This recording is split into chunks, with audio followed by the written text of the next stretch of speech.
My name is Donna Faye. I'm 36 years old, and for most of my adult life, I've been the woman people describe as steady.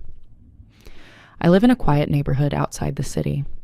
I work in a field that values precision over personality, and I've built a life that looks calm from the outside. People often assume calm means simple. They see my soft voice, the way I listen more than I speak, the way I don't rush to fill silence. They interpret it as passivity. Some call it maturity. Others call it boring. Very few ever think to ask what's happening beneath it. I've learned something about invisibility over the years. It doesn't happen all at once. It's a slow erosion, a glance that lingers elsewhere, a conversation that flows around you instead of to you, a subtle shift in attention that you pretend not to notice until one day you can't ignore it anymore. This story isn't dramatic in the way people expect. There are no screaming matches, no slammed doors, no public scenes. What happened to me unfolded in quiet rooms, over dinner tables, in half-finished conversations. It was built from something deceptively small. I noticed he knew more about his coworker's day than mine. That sentence sounds almost trivial when you say it out loud. Harmless, even petty. But what unsettled me wasn't jealousy. It wasn't a suspicion of scandal. It was something more subtle and, in many ways, more painful. Detailed stories about her lunch, her stress, her jokes while my day got a nod in silence. It's strange how clarity can arrive in the smallest observations. Not an argument, not a confession, just an imbalance, an asymmetry in attention. For a long time, I told myself I was imagining it, that adults have colleagues, that work bonds happen, that I was being overly sensitive. After all, I've always been the reasonable one, the composed one, the woman who doesn't overreact. But what if composure becomes permission? What if silence becomes training? Over the next year, something inside me shifted, not loudly, not violently, but decisively. I didn't confront him in rage. I didn't demand explanations. Instead, I did something far more uncomfortable for both of us. I started paying attention. This story is about emotional imbalance, about quiet dominance, about what happens when the person everyone assumes will tolerate anything finally decides to stop performing the role assigned to her. I won't dramatize it. I won't exaggerate it. I'll tell you exactly how it unfolded step by step, moment by moment. And maybe, somewhere in my experience, you'll recognize something of your own. Have you ever realized you were present in someone's life, but no longer prioritized in it if you had asked anyone in our circle to describe me? They would have smiled politely and said something safe. Donna, she's solid, she's dependable, she's easy. Easy. It's a word people use when they mean you don't require emotional labor, when you don't complicate things, when you don't demand attention. At work, I was the woman who caught errors before presentations went public, the one who stayed late to align budgets without being asked. I didn't need credit. I needed accuracy. My reputation there was clean, professional, and unthreatening. At home, I was similar, organized, predictable, supportive. He used to say he admired that about me, that I was low drama, that I didn't make things heavy, and for a long time, I wore that like a compliment. I had grown up in a household where emotions were loud and chaotic. I promised myself I would never build a life like that. So I became composed. When he came home tired, I listened. When he vented about deadlines, I validated. When he forgot small things, I forgave easily. It wasn't self-sacrifice. It was a partnership at least. That's what I believed. But slowly, almost imperceptibly, my steadiness became background noise. He began sharing more about work. At first, it was harmless. Stories about office politics, a new project, a colleague who was surprisingly funny. I didn't think much of it. Adults talk about their coworkers. That's normal. What I didn't notice immediately was the imbalance. He would recount her lunch order, her frustration with her supervisor, her exact phrasing when she made a joke. He mimicked her tone once, laughing softly, and I remember watching his face. It was animated, engaged, present. When he asked about my day, it was different. How was work? Good. Busy, and then the conversation would drift back to him. Or to her. I told myself I was overthinking it. After all, I wasn't as expressive about work. My projects were technical. My days were structured. I didn't dramatize them. Maybe he just found her storytelling more colorful. Still, something subtle tightened inside me. I began noticing how quickly he responded to her messages. The slight smile when her name appeared on his phone. Not secretive, never secretive, just attentive. Meanwhile, when I spoke about a complex issue I'd handled negotiating a tense client call, resolving a budgeting discrepancy, he would nod. Respectful, but distant. He wasn't cruel. He wasn't dismissive in an obvious way. He simply didn't lean in. And because he wasn't cruel, I questioned myself instead. I've always believed in fairness, in not accusing someone of something without proof. And what proof did I have? No late nights, no hidden phones, just detailed stories about her lunch, her stress, her jokes, while my day got a nod in silence. To them, to him, to our friends, I was the stable one, the one who didn't need much, the one who understood. What no one realized was that understanding can become erasure if it's one-sided, and invisibility, when it stretches long enough, doesn't make you louder. It makes you sharper. The first real cut wasn't dramatic. There was no late-night confession, no suspicious perfume, no whispered phone calls in another room. It happened on a Tuesday. I remember because Tuesdays were my longest days. Back-to-back coordination meetings, site revisions, supplier negotiations. By the time I left the office, my brain felt like a tightly wound wire. But that Tuesday had been different. I'd led a presentation that could have easily collapsed under scrutiny, and it didn't. I handled difficult questions calmly. I secured approval for a design revision that saved the firm thousands. I was proud of myself, quietly proud. When I walked in that evening, he was already home, sitting at the kitchen counter, scrolling through his phone. He looked up, smiled faintly. Hey. I placed my planner down and slipped off my heels. You won't believe how today went. He gave a distracted nod. Oh yeah. And I told him, not dramatically, just clearly. I explained how the client tried to challenge our projections, how I pulled up archived data, and how I kept the tone neutral while holding the line. I even admitted I'd been nervous beforehand. He listened, or at least he faced me. When I finished and there was a pause. That's good, he said. Nice. Then his expression shifted, not unkindly, just animated. Oh, speaking of work, you know what happened to Melissa today? Melissa? That was the first time her name felt heavy. He leaned forward slightly, energized. He told me about how her manager had unfairly blamed her for a scheduling error, how she'd handled it so gracefully, how she'd joked about stress eating noodles at lunch. He even described the exact place they'd gone some new Thai spot downtown and how she couldn't decide between two dishes. He laughed when recounting her indecision. He mimicked her tone again, and I stood there, still holding the edge of the counter, feeling something subtle but unmistakable. It wasn't jealousy, it was a contrast. My accomplishment, a moment I had been quietly proud of, had earned a polite acknowledgement. Hers had earned narrative, color, emotion.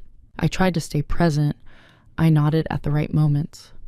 I even asked, so how did it resolve? He seemed pleased that I engaged. Later that night, lying in bed, I replayed it, not obsessively, just analytically. Why did it bother me? He talks about coworkers. That's normal. He was just telling a story. That's harmless. You're being sensitive. I gave myself every rational explanation available. But beneath the logic, there was a simple fact I couldn't ignore. When I spoke, he listened out of habit. When she existed in a story, he listened out of interest. That difference is almost invisible from the outside. If someone had been sitting in our kitchen, they would have seen a healthy couple discussing their days. Nothing inappropriate, nothing scandalous, but internally, something had shifted.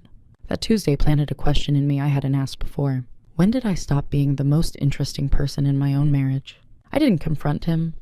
I didn't withdraw. I didn't change anything externally, but I started paying attention to patterns.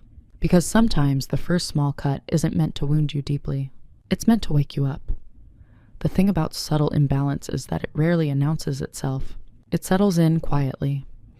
It repeats just enough times to feel familiar, but not enough to justify confrontation.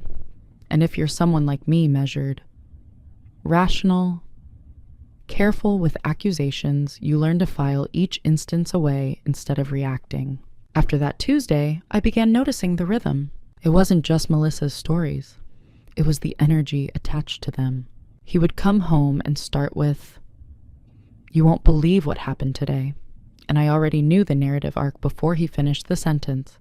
It would involve her presentation nerves, her coffee order, and her witty reply in a meeting. He knew the names of her childhood pets. He knew she hated cilantro. He knew her stress headaches started behind her left eye. And I would sit across from him thinking, when was the last time he asked what gives me a headache? When he asked about my day, it felt procedural, a checkpoint. How was work busy? That's good. End scene. At first I adjusted myself. Maybe I wasn't expressive enough. Maybe I delivered my stories too efficiently. So I tried elaborating. I told him about a tense email exchange. I described the humor in one of my meetings. I even mentioned a small disagreement I'd navigated with a contractor. He listened. He always listened. But listening and engaging are not the same thing. He didn't ask follow-up questions. He didn't lean forward. His eyes didn't sharpen with curiosity. And then, almost predictably, the conversation would pivot. Melissa had something similar happen. It was never comparative in tone. He wasn't saying she handled it better. He wasn't dismissing me outright. He was simply more animated when speaking about her world. And because there was no overt disrespect, I began normalizing it. I told myself he spends 8 hours a day with her. Of course, he has more details. You're being territorial. This is adulthood, not high school. But repetition is powerful. One evening, I mentioned feeling overwhelmed about an upcoming deadline. I didn't dramatize it. I just admitted, I'm stretched thin this week. He nodded sympathetically. You'll handle it. You always do. It was meant as praise. Yet there was no curiosity about what was stretching me thin. No offer to ease the load. Just confidence in my resilience, as if my strength eliminated my need for support. The next night, he spent 15 minutes describing how Melissa had nearly cried in the break room over a missed delivery. He admired how human she was about it. How honest. Human, that word stayed with me. Was my composure making me less human in his eyes? Had I trained him to believe I didn't need tending because I rarely demanded it? I began to see the role forming around me. Not imposed violently, just shaped gradually. Reliable, stable, self-sufficient, low maintenance, invisible. And the most unsettling part, I participated in it. Every time I minimized my own needs to maintain peace. Every time I said, it's fine, instead of, that hurt. Every time, I rationalized his attentiveness elsewhere as harmless. I wasn't being disrespected loudly. I was being deprioritized quietly. And quiet things are easy to normalize. But normalization has a cost. Each small dismissal added weight. Not anger, just clarity. A growing awareness that attention is currency. And he was spending it carefully. Just not on me. By the end of that month, I wasn't jealous. I wasn't suspicious. I was observant. And observation, when sustained long enough, changes you. There's a moment in every slow unraveling when you stop asking, is this happening? And start asking, what part am I playing in it? For me, that realization didn't arrive with pain. It arrived with recognition.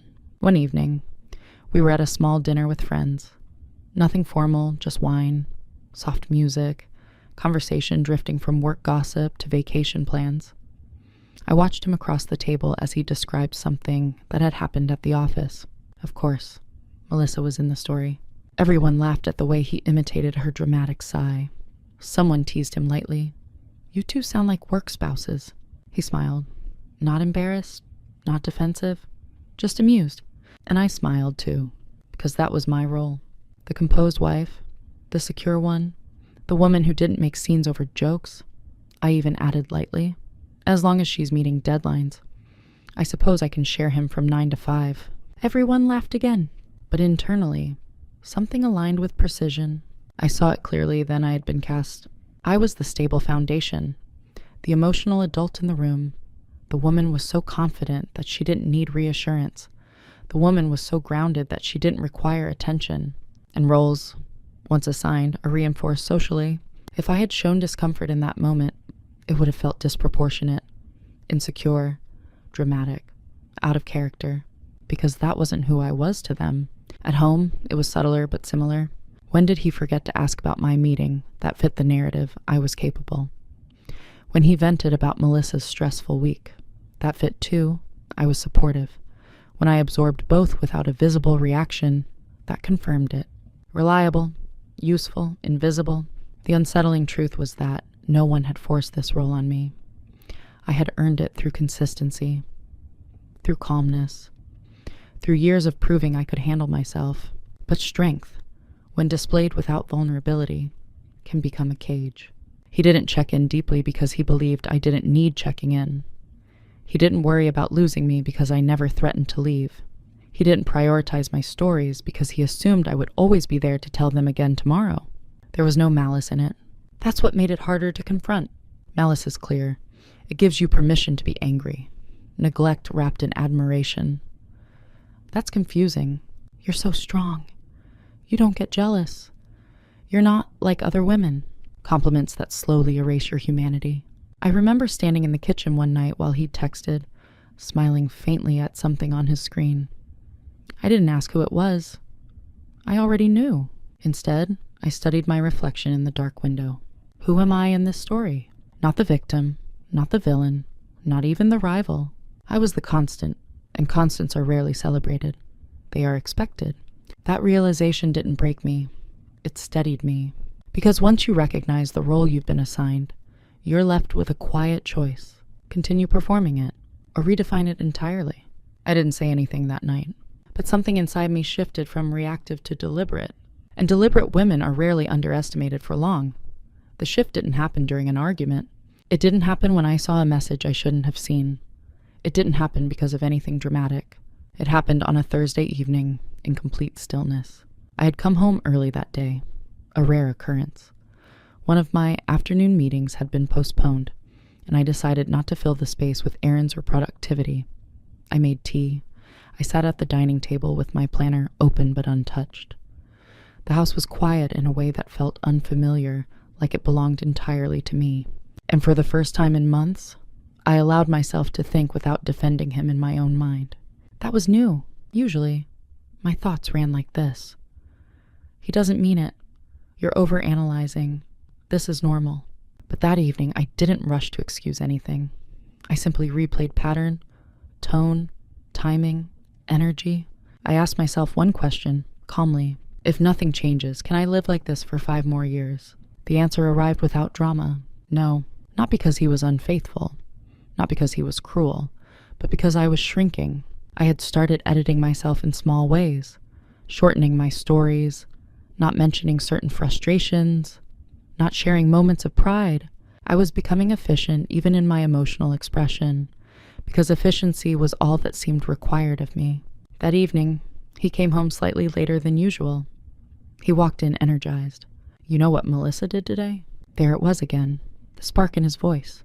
I looked at him not suspiciously, not accusingly, just clearly. And for the first time, I didn't feel wounded. I felt detached. Not cold, not resentful, just aware. As he told the story something about a last-minute client change and how she handled it surprisingly well, I noticed my body language. I wasn't leaning forward anymore. I wasn't mirroring his energy. I wasn't performing interest to maintain harmony. I simply listened. And then I asked, evenly, do you ever realize you know more about her day than mine? The room didn't explode. He blinked, surprised. What, that's not true. I didn't argue. I didn't list evidence. I didn't escalate. I just held his gaze and said, maybe, and I let the silence stretch. Silence is uncomfortable when someone is used to you smoothing it over. He filled it quickly. It's just work stuff. You know that. I know, I replied, and I meant it, because the shift wasn't about her. It was about me. That night, lying in bed, I realized something quietly profound. I had been waiting for him to correct the imbalance, but he didn't feel the imbalance. Why would he? The system worked perfectly for him. The day something shifted wasn't the day he changed. It was the day I stopped expecting him to notice what I had been tolerating. And once that expectation dissolved, so did my passivity. I didn't plan revenge. I didn't draft ultimatums. I made a decision far more subtle. If I were going to remain composed, it would be by choice, not by default. And that difference would change everything. After that Thursday, I didn't become louder. I became quieter, but it wasn't the quiet of suppression anymore.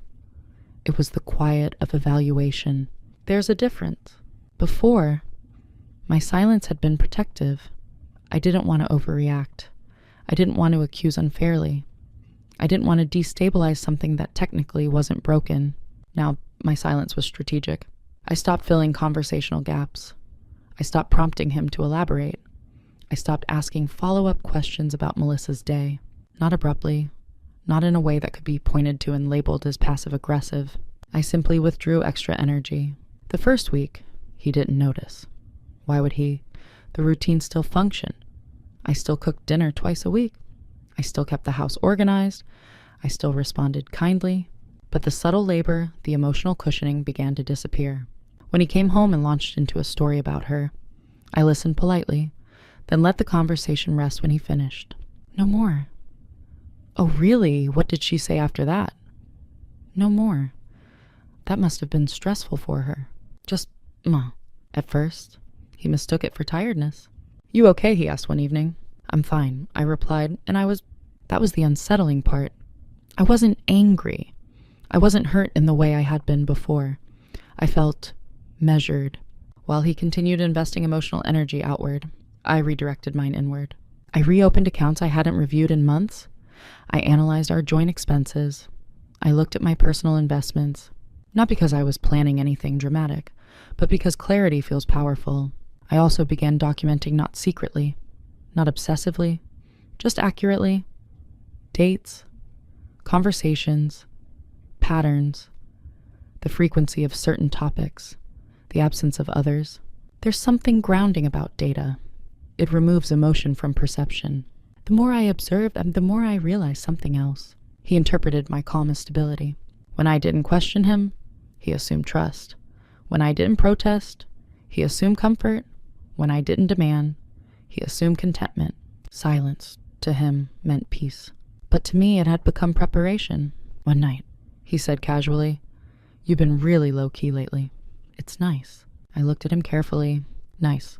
He meant there were fewer ripples, fewer emotional complexities. He didn't realize that ripples had been the only sign I was still invested in correcting the imbalance. When the water goes completely still, it's not always calm. Sometimes it means depth. He mistook my quiet for continued tolerance. What he didn't understand was that I had stopped trying to be understood. And once you stop trying to be understood, you start planning to be respected instead. I wasn't gathering ammunition. I wasn't rehearsing accusations. I was recalibrating my worth. And recalibration is invisible until it's irreversible. People assume preparation is loud. They imagine dramatic phone calls, secret meetings, tearful conversations with friends over wine. Mine was nothing like that. Preparation, in my case, looked exactly like my normal life. I still woke up at 6, still went to work, still maintained routine, but internally, I had shifted from participant to observer. And observers see differently. The first thing I did was audit my own dependence, not emotionally, financially. I already knew I was capable of standing alone. But knowing and verifying are two separate forms of power. I reviewed every account, savings, retirement contributions. I had quietly built investment portfolios over the years. I had always believed in maintaining a level of independence, even within marriage. Not secrecy, just prudence. Now, I examined it with clarity instead of casual oversight. The numbers reassured me, not because I was planning to leave immediately, but because options remove fear. Fear is what keeps people negotiating for crumbs. Once fear dissolves, your posture changes even if no one sees it yet.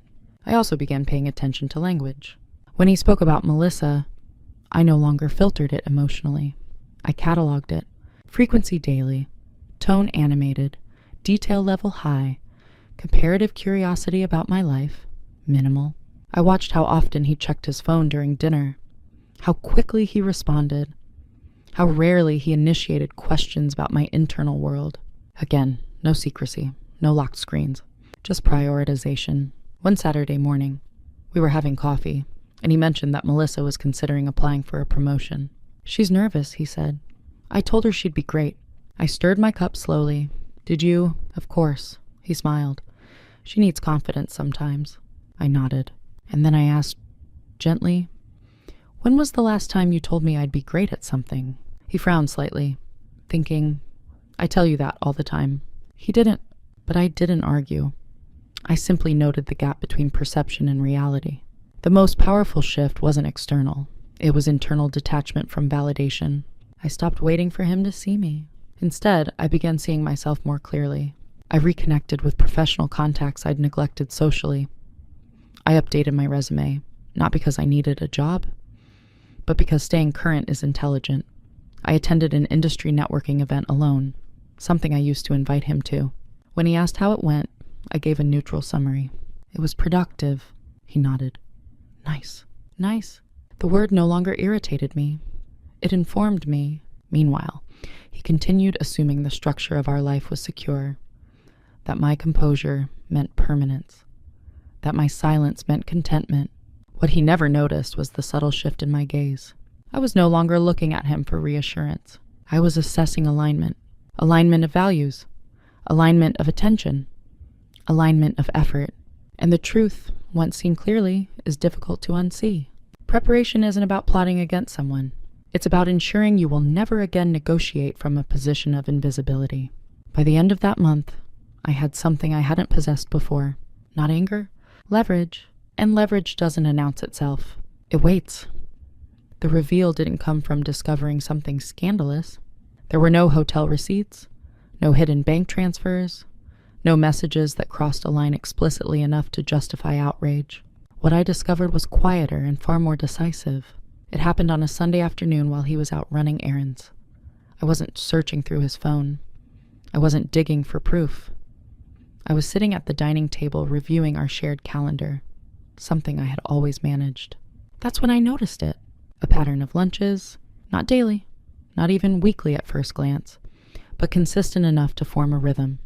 Tuesdays and Thursdays, sometimes Fridays, always marked vaguely as client check-in or project sync. That by itself meant nothing. His role involved collaboration, but then I remembered something small. He had once mentioned that Melissa didn't handle client-facing meetings often. She preferred internal coordination. So why were so many of these client check-ins aligned with stories about her stress over noodles or her indecision about lunch? Again, no scandal. Just alignment. I didn't jump to conclusions. I cross-referenced timelines with what he had shared verbally. On one Tuesday marked Project Sync, he had told me she nearly cried in the break room. On a Thursday labeled Client Review, he had described how they tried a new cafe together. The realization wasn't explosive. It was clarifying. He wasn't hiding her. He wasn't lying outright. He was simply reallocating intimacy. Intimacy doesn't begin with secrets. It begins with consistency. Shared meals, shared frustrations, shared encouragement, the kind of steady emotional exchange that once belonged primarily to us. And here was the private reveal. He had created a parallel rhythm in his life. Not an affair in the dramatic sense, but a shift in emotional priority. The leverage wasn't evidence of wrongdoing. The leverage was awareness. Because once you see the architecture of someone's attention, you understand where you stand in it. I didn't confront him with dates. I didn't accuse him of betrayal. Instead, I asked myself a different question. If he is building emotional intimacy elsewhere in small, socially acceptable increments, what am I building? The answer was sobering. I had been maintaining stability. I had been preserving structure. I had been protecting the image of our partnership, while he was diversifying his emotional portfolio.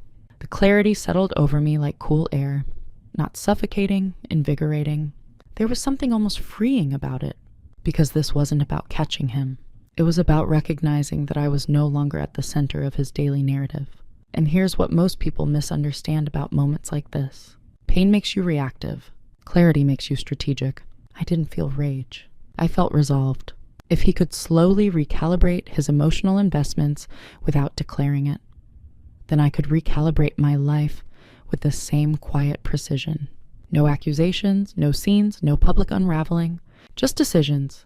And once decisions are made privately, outcomes become inevitable. Clarity gives you options. And options are dangerous because they force you to confront what you're willing to live with. After that Sunday, I didn't rush into action. I gave myself space to sit with what I knew.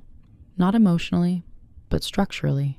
What were my choices? I could confront him directly, lay out the calendar patterns, ask pointed questions, demand reassurance.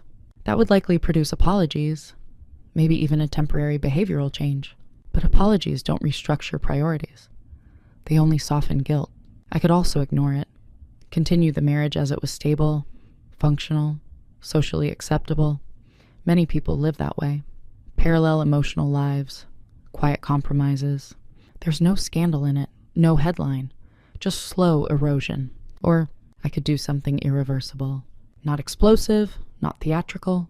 Irreversible in the sense that once I moved, the dynamic would never return to its previous form. The decision wasn't about Melissa. It was about me. I asked myself one precise question. Do I want to be someone who negotiates for attention? The answer was immediate. No. I have negotiated contracts worth millions of dollars. I have defended budgets, protected timelines, and managed egos in boardrooms without raising my voice. I would not negotiate for emotional presence in my own home.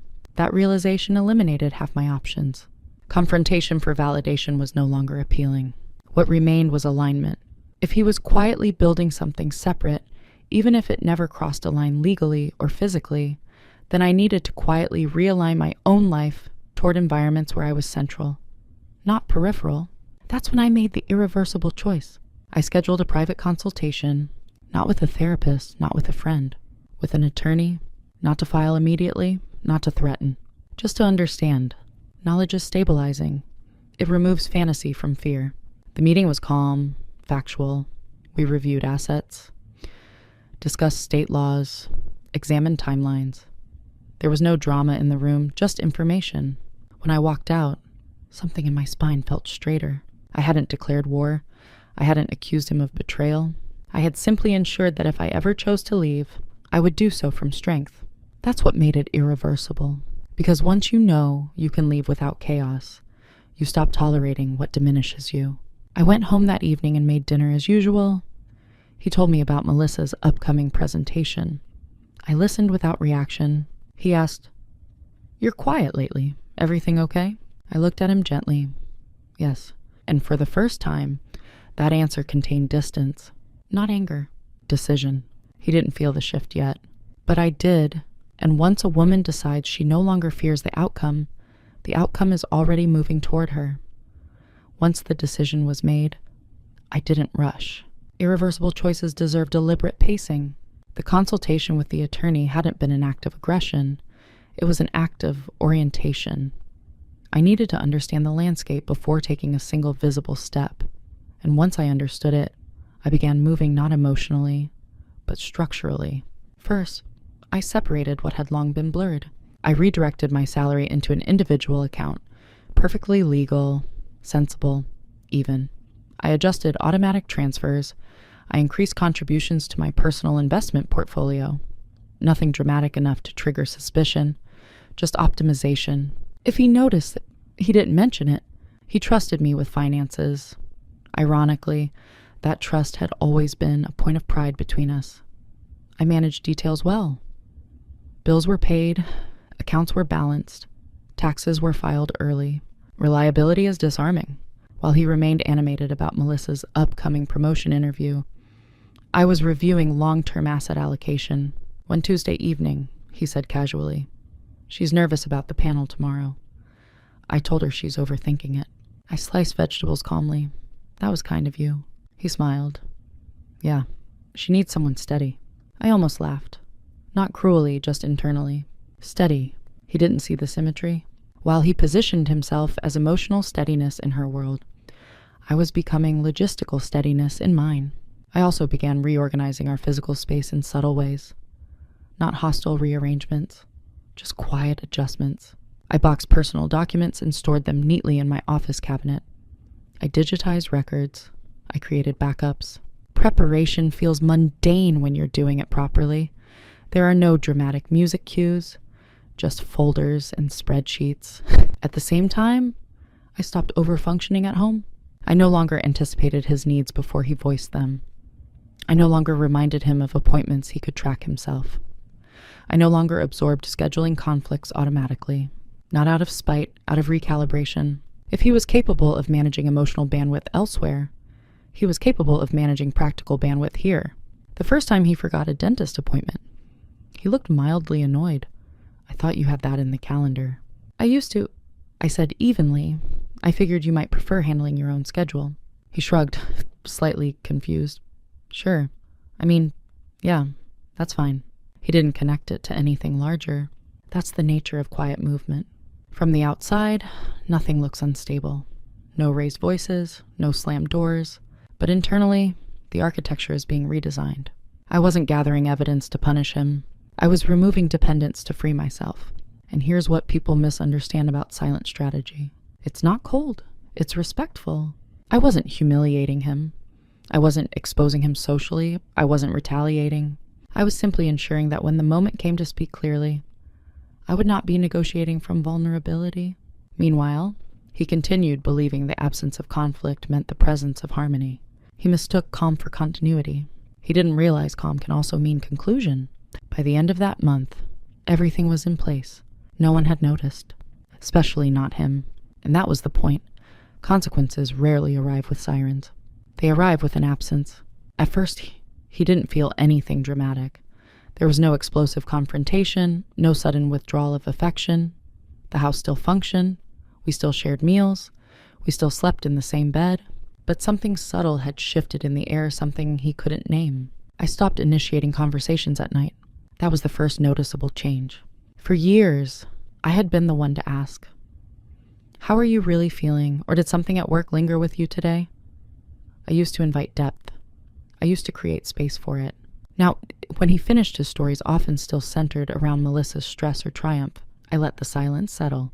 And silence, when you're accustomed to being emotionally curated, feels strange. One evening, he looked at me across the couch and asked, "You're not asking much lately." "About," I said gently. "About work, about things." I held his gaze. "I figured you were handling them." It wasn't sarcasm. It was alignment. He nodded slowly, but there was a flicker of uncertainty in his expression. That was the beginning. The second consequence came socially. We were at another small gathering with friends.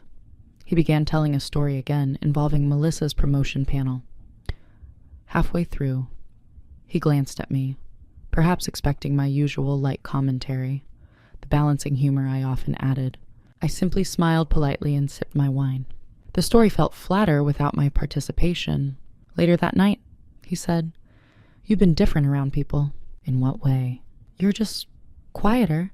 I considered that maybe I'm listening more. But the truth was more precise.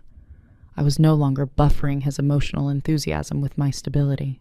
And he felt it not consciously, but relationally. The third consequence was more intimate. One night, he reached for me in bed, the gesture familiar. I didn't pull away. I didn't reject him. But I didn't lean in with the same warmth either. There is a difference between availability and presence. He sensed it immediately. "Are we okay?" he asked softly. The question hung there. I chose my words carefully. "I'm okay." That answer unsettled him more than anger would have. Because anger implies attachment. Distance implies assessment. Over the next few weeks, his stories about Melissa shortened. Not because she disappeared, but because he no longer received the same responsive energy from me. Attention thrives on reinforcement. When I stopped reinforcing it, its intensity softened. But here's what he didn't understand yet. The shift wasn't about her. It was about my center of gravity moving away from him. I started staying later at the office, not excessively, just enough to build stronger professional connections. I re-engaged with colleagues. I began considering opportunities I once dismissed out of convenience. He noticed that too. "You've been busy," he commented one evening.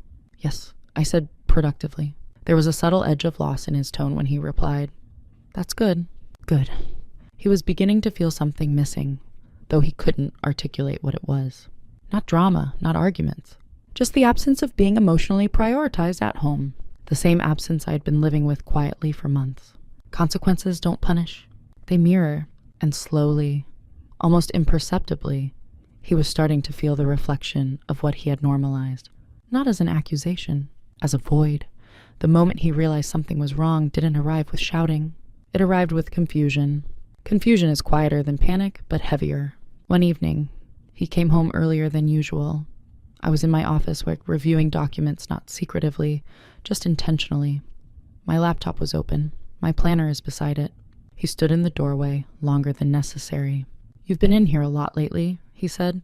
I replied without looking defensive. "What are you working on?" "Organizing things." It wasn't a lie. He stepped closer, scanning the room. "You feel far away." That was the first time he articulated it. Far away. I closed my laptop gently. "Do I?" "Yes." His voice wasn't accusatory. It was uncertain. Did I do something? There it was, the question that always comes when the temperature shifts too late. Not when patterns begin, not when the imbalance first appears, but when the consequences are already unfolding. I didn't answer immediately. Silence, when used carefully, reveals more than reaction, I think. I said finally, "We've both been investing differently." He frowned. "What does that mean?" "It means," I continued calmly, "that attention goes where it's nurtured, and I've stopped nurturing certain dynamics." His expression shifted from confusion to concern. "Is this about Melissa?" Notice how he named her. When I had asked gently weeks ago whether he realized he knew more about her day than mine, he dismissed it. Now, her name surfaced without prompting. "It's not about her," I said, and that was true. "It's about me." He ran a hand through his hair. "I don't understand. I thought we were fine. We don't fight. We're stable." "Stable? Yes," I agreed softly. "We are stable, but stability without intimacy is structure without warmth." He sat down across from me. "If something's wrong, we can fix it." That sentence so confident, so late settled heavily between us. Fixing implies adjustment, repair, returning to a previous state. But what he didn't grasp was that I had already moved internally. "I don't think this is something you fix," I said evenly. He looked startled. "Why not?" "Because I didn't leave when it started bothering me. I stayed. I observed. I adjusted. And now I'm different." There was a flicker of panic in his eyes, then not explosive, but dawning. "What are you saying?" "I'm saying," I replied calmly, "that I won't compete for emotional presence in my own marriage." The room felt still. He tried to rewind. I didn't realize it was that serious. If I'd known, but that's the thing about quiet women. We often signal discomfort in subtle ways. We ask gentle questions. We create small openings for correction. When those openings are dismissed repeatedly, we stop offering them. And when we stop offering them, the window closes quietly. He leaned forward. "Tell me what to do." I looked at him carefully. I no longer wanted to instruct someone on how to prioritize me. Because once prioritization requires instruction, it's no longer authentic. "It's not about doing," I said. "It's about whether you already wanted to." And in that silence, both of us understood something irreversible. Too late isn't about time. It's about awareness arriving after commitment has shifted. He had finally noticed the distance. But by then, the distance had already become direction. The final conversation didn't happen during a fight.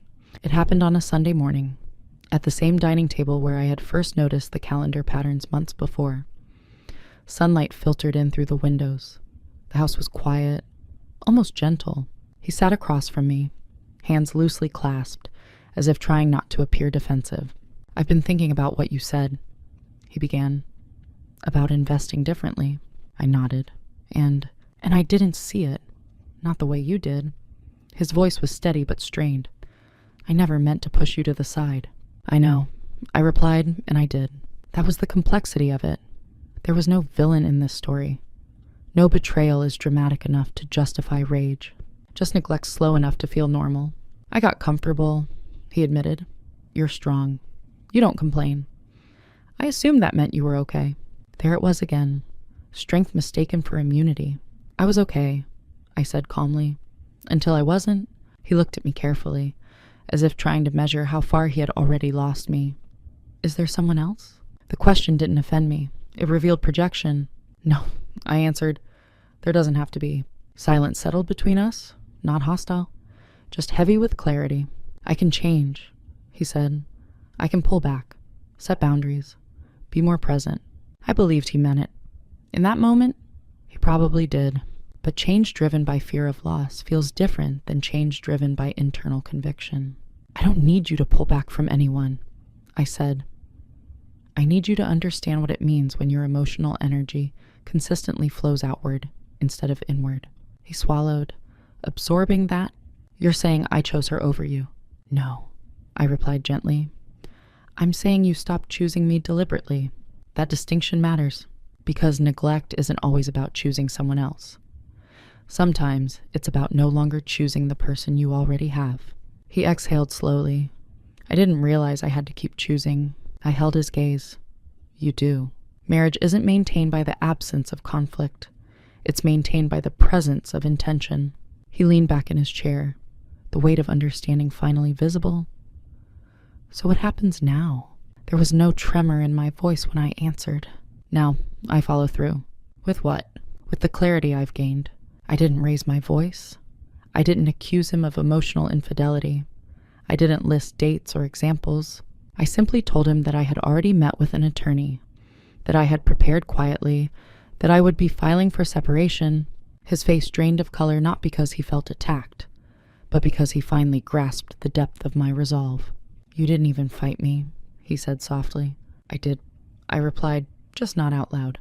There were no slammed doors, no accusations about Melissa, no humiliation, just two adults sitting in the aftermath of delayed awareness. He reached across the table instinctively, but I didn't take his hand. Not out of cruelty, out of completion. The confrontation wasn't heated. It was measured, and in its calmness, it was undeniable. People often expect transformation to look dramatic. They imagine reinvention as something visible and cinematic: new hair, new city, bold captions about freedom. They expect a glow-up montage. Mine didn't look like that. It looked like waking up one morning and realizing I no longer rehearsed conversations in my head. It looked like sitting at my kitchen table alone and feeling peace instead of tension. It looked like speaking about my day and hearing my own voice fill the room without wondering whether it would be received. The separation unfolded with the same tone that defined the ending. Calm, structured, deliberate. Papers were filed. Assets are divided fairly. Logistics handled with respect. There were difficult moments. Yes, but never chaos. We didn't scorch the earth on the way out. That mattered to me. I didn't want to win. I wanted to remain intact. In the months that followed, I noticed something subtle but profound. I had more energy. Not because I was suddenly free from conflict, but because I was no longer monitoring emotional temperature. Do you know how much energy it takes to constantly assess whether you are being prioritized? To measure tone shifts, to interpret enthusiasm, to quietly compare your own stories against someone else's.